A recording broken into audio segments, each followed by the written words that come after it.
Welcome करती हूँ अपने चैनल में। मैं हूँ Leena. Welcome to Leena's lifestyle. UP Bihar में फ्रेंड्स मकर संक्रांति को खिचड़ी के नाम से भी जाना जाता है। इस दिन दही चूड़ा और खिचड़ी तिल और लड्डू का तिल का गजक खाने का विशेष महत्व है। खासकर बिहार और उत्तर प्रदेश में दही चूड़ा बहुत ही चाव से खाया जाता है। क्यों खाया जाता है और किस तरह से खाया जाता है आज अपने वीडियो के माध्यम से दिखाने वाली हूँ। और मकर संक्रांति के दिन गंगा स्नान दान की बहुत ही ज़्यादा शुभ माना गया है। इस दिन किए गए गंगा स्नान को महास्नान माना जाता है। इस त्यौहार के साथ कई धार्मिक मान्यताएं व सांस्कृतिक परंपराएं भी जुड़ी है। इस वर्ष को देश के हर हिस्से में अलग अलग तरीके से मनाने की परंपरा है। यूपी बिहार में खास करके दही चूड़ा खिचड़ी तिल लड्डू और तिल का गजक खाने का विशेष महत्व है। और इस दिन दही चूड़ा खिचड़ी क्यों खाए जाते हैं और कैसे खाना है तो चलिए मैं दिखाती हूँ कि मैंने चूड़ा गुड़ जो भी तिल के लड्डू होता है भगवान की पूजा करने के बाद मैं सब टेबल पे लगा दी हूँ खाने के लिए। और सबसे पहले हम जो है सुबह गंगा स्नान करके सबसे पहले भगवान को जो चूड़ा चढ़ाते हैं। और मकर संक्रांति के दिन धान की कटाई भी होती है। इस दिन नए चावल निकलते हैं और मान्यता है कि ताज़ा ताज़ा धान की कटाई होने के बाद चावल को पकाकर उसी खिचड़ी के रूप में सबसे पहले सूर्य देवता को भोग लगाया जाता है। इससे सूर्य देवता आशीर्वाद देते हैं। और जैसे तिल के लाए हो गए चूड़ा हो गए गुड़ हो गए तो सबसे पहले हम भगवान को भोग लगाते हैं।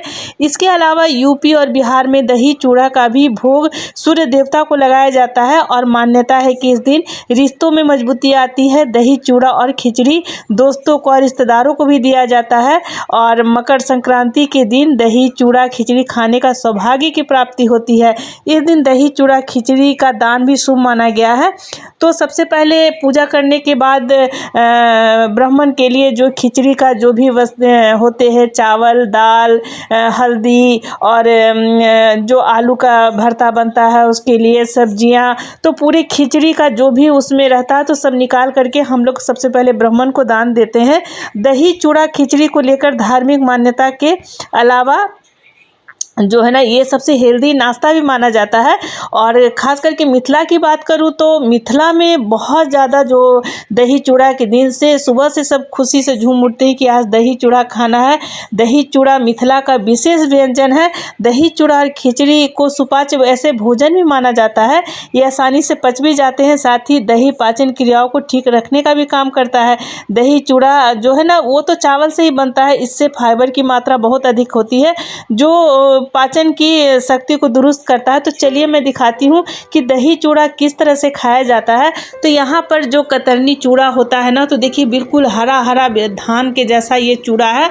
और इसको ऐसे तो हम लोग धो के खाते हैं लेकिन यहाँ पर मैं नहीं धो रही हूँ क्योंकि ये बहुत छोटे छोटे धान के जो सुगंधित चूड़ा होता है ना वो है। तो इसको धोने की कोई ज़रूरत नहीं है। तुरंत धान से कुटाई करके निकाला गया है। चूड़े कई प्रकार के होते हैं। बहुत ऐसे चूड़े होते हैं जिसमें धोने का भी मतलब है कि चलो उसको धो के खाया जाता है लेकिन इसको धोने की कोई ज़रूरत नहीं है।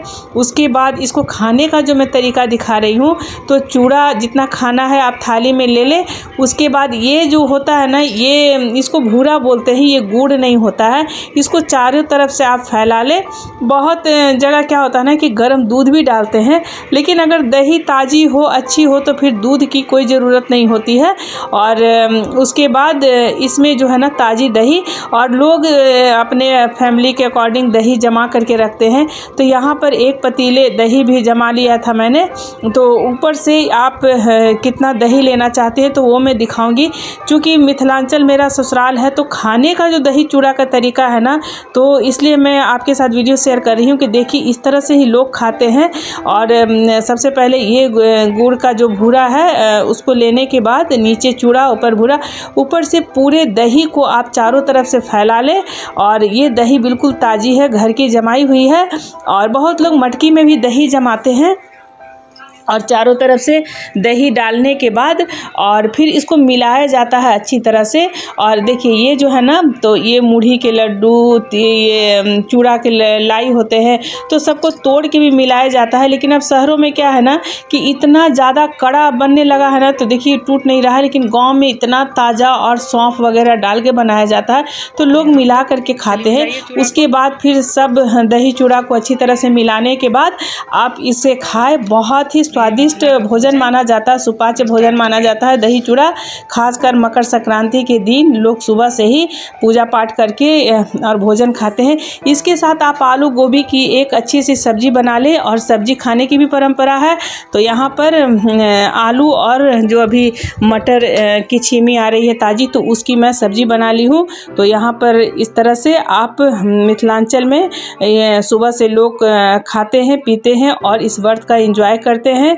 और बस छोटी सी वीडियो मैं आपके साथ शेयर की हूँ, क्योंकि मिथिलांचल मेरा ससुराल है, तो जो खाने का दही चूड़ा खाने का तरीका होता है और वो मैं आपके साथ शेयर करना चाहती थी। वीडियो अच्छी लगे तो वीडियो को लाइक करें, चैनल को सब्सक्राइब करें।